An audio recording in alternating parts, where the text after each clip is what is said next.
बहुत समय पहले की बात है। गोलू अपनी बीवी निर्मला के साथ रहता था। वह बहुत ही मेहनती और ईमानदार इंसान था। गोलू दिन भर बेटी, अपने खेतों में आज भी मेहनत से मैंने काम पूरा करता, दिन खेत में मेहनत की। लेकिन वही हरीश दिन भर इधर उधर खेत में खाट पर सोता रहता।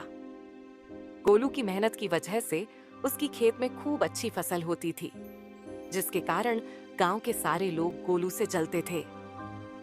हरीश उसका पड़ोसी था। हरीश और उसकी बीवी बहुत दुष्ट इंसान थे।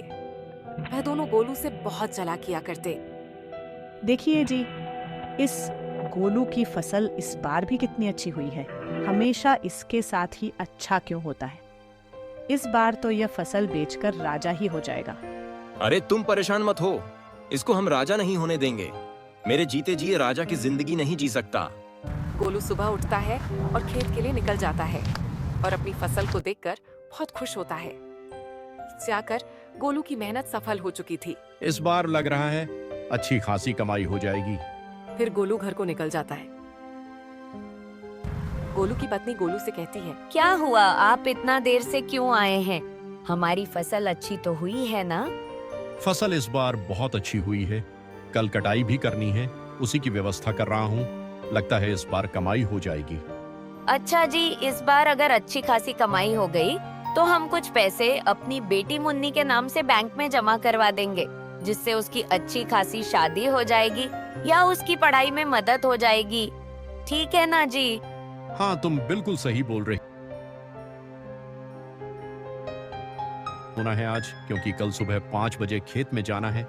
निर्मला खाना लगा देती है। ये अचार कहाँ से लाई हो तुम? क्या हुआ, अच्छे नहीं लग रहे हैं क्या? अरे नहीं, ये अचार तो बहुत स्वादिष्ट है। ऐसा मन कर रहा है कि खाता ही रहूं। तुमने बनाए हैं क्या? हाँ जी, मैंने अपने हाथों से बनाए हैं। आपको अच्छे लग रहे हैं तो और ले आओ क्या? और भी है। फिर खाना खाकर दोनों आराम से सो जाते हैं। जैसे ही कि सुबह के 5 बजते निर्मला की नींद खुल जाती है और देखती है कि मौसम बहुत खराब हो गया। ऊपर वाले, अब तो हमारी सारी फसल खराब हो जाएगी। सुनिए जी, जल्दी से उठ जाइए, मौसम बहुत खराब है। हमें जल्द से जल्द अपनी फसल के लिए कुछ व्यवस्था करनी पड़ेगी। दोनों उठकर जैसे ही खेत को निकलते हैं, तब तक खूब जोरदार बारिश होने लगती है। बारिश के साथ हवा भी चलने लगती है। यह सब देखकर गोलू बहुत टेंशन में आ जाता है। सुनिए जी, टेंशन मत लीजिए। जो होना था वह तो हो गया। अब हम इसमें क्या कर सकते हैं? जो होता है वह अच्छे के लिए ही होता है। इधर हरीश बहुत खुश था मौसम को देखकर, और हरीश अपनी पत्नी से कहता है, देखो, मैंने बोला था ना कि वह अमीर नहीं हो पाएगा, और ऐसा ही हुआ। अच्छा जी, लेकिन हम लोगों की भी तो फसल बर्बाद हो गई ना। आप इतने खुश क्यों हो रहे हो? आपको तो दुखी होना चाहिए। हमने तो अपने खेत में उतना पैसा नहीं लगाया है और ना ही उतना मेहनत किए हैं, तो इसलिए मुझे तो बहुत खुशी हो रही है कि गोलू की सारी फसल बर्बाद हो गई। मेरा तो जब भी इतना फायदा नहीं होता, कम से कम गोलू हमसे ज्यादा अमीर तो नहीं बन सकता। उधर गोलू को उसकी पत्नी सब्र दिलाती है। लगातार 4-5 दिन तक बारिश होती है। जब मौसम खुलता है तो गोलू अपने खेत में जाकर देखता है तो उसकी सारी फसल खराब हो गई थी। गोलू घर आकर सारी बात अपनी पत्नी को बताता है और टेंशन की वजह से बिस्तर पर लेट जाता है। आप टेंशन मत लीजिए, मेरे पास एक आइडिया है जिसकी वजह से इस साल हम अपना खर्चा चला सकते हैं और हमें खेती पर भी निर्भर नहीं रहना होगा। कौन सा आइडिया जो तुम्हारे पास है? मैं समझा नहीं, तुम क्या कहना चाह रही हो? मुझे तो खेती के अलावा कुछ काम भी नहीं आता। सुनिए जी, क्यों ना हम अचार बेचने का काम शुरू करें। मैं अचार बनाऊंगी और आप गली गली जाकर बेच आना। क्या पता ऊपर वाले की कृपा से हमारा काम अच्छा खासा चलने लगेगा। तुम सही बोल रही हो, लेकिन पता नहीं कोई अचार खरीदेगा या नहीं। कहीं ऐसा ना हो हमारे पास जो कुछ बाकी के पैसे बचे हैं वह भी इन अचार में खराब ना हो जाए। पहले ही ऐसा मत सोचिए। मुझे पूरा विश्वास है कि हमारे अचार गांव के लोगों को जरूर पसंद आएंगे। आप एक काम करिए, मैं कुछ अचार बना देती हूँ।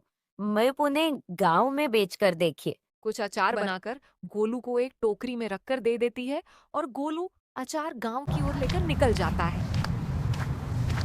अचार ले लो, अचार मसालेदार अचार, अचार ले लो अचार, जो खाओगे खुश हो जाओगे, जो नहीं खाओगे वो पछताओगे। अचार ले लो अचार, अचार ले लो अचार, मसालेदार अचार, अचार ले लो। तभी एक औरत गोलू से अचार लेने आती है। अरे भैया, यह अचार कैसे होते हैं? और यह अचार कितने का है भैया? 10 रुपए का एक डिब्बा है बहन जी, बोलिए कितने दे दूं?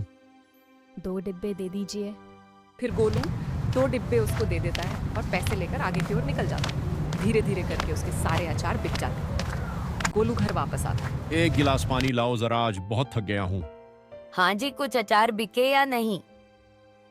कुछ भी अचार नहीं बिका और मैं तो आज बहुत ज्यादा थक गया हूँ। जी, तुम ठीक कह रहे थे कि हमारे अचार कोई नहीं खरीदेगा। अब तो हमारे बाकी के पैसे भी खराब हो गए हैं। अरे अरे मेरी बात तो सुनो। अरे कुछ अचार नहीं बल्कि सारे अचार हाथों हाथ बिक गए हैं। क्या सच में हमारे सारे अचार बिक गए? क्या वाकई में? लोगों को हमारे अचार इतने पसंद आए हैं कि सारे अचार जल्दी बिक गए। ये लो पैसे, इसमें से कुछ पैसे मुन्नी के स्कूल की फीस जमा करने के लिए रख दो और कुछ पैसे से हम अनाज खरीद लेंगे। निर्मला पैसे लेकर अलमारी में रख देती है।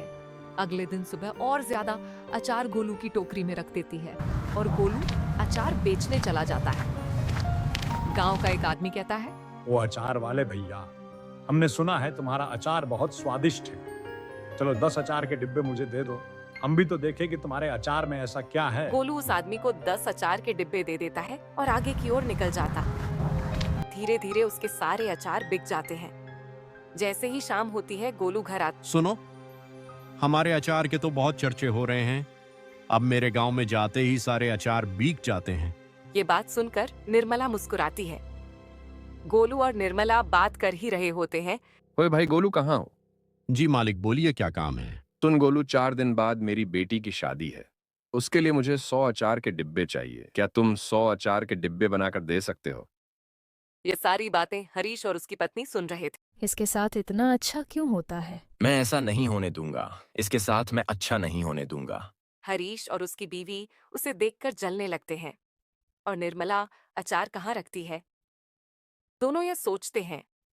निर्मला जैसे ही अचार बनाकर अपनी किचन में रखकर सोने जाती है, इधर हरीश और उसकी बीवी सारे अचार चुरा लेते हैं। जैसे ही सुबह होती है, निर्मला अचार देखने जाती है तो उसे एक भी अचार नहीं दिखता।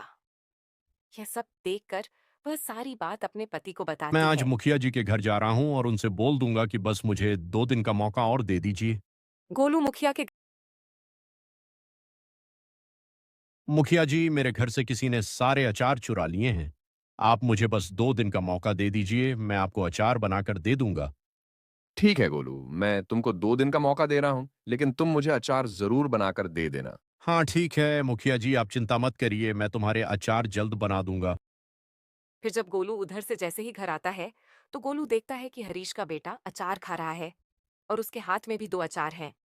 यह देखकर गोलू कहता है, हरीश के बच्चे तो अचार नहीं खाते हैं और ना ही कभी हरीश ने अचार खरीदा, लेकिन यह बच्ची अचार कहाँ से लाई है?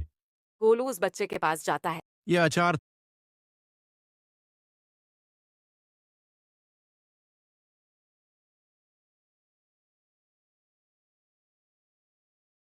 फिर गोलू मुखिया के घर जाता है और सारी बात मुखिया को बता देता है। फिर मुखिया अपने नौकर के साथ आता है और हरीश के घर में छानबीन करता है।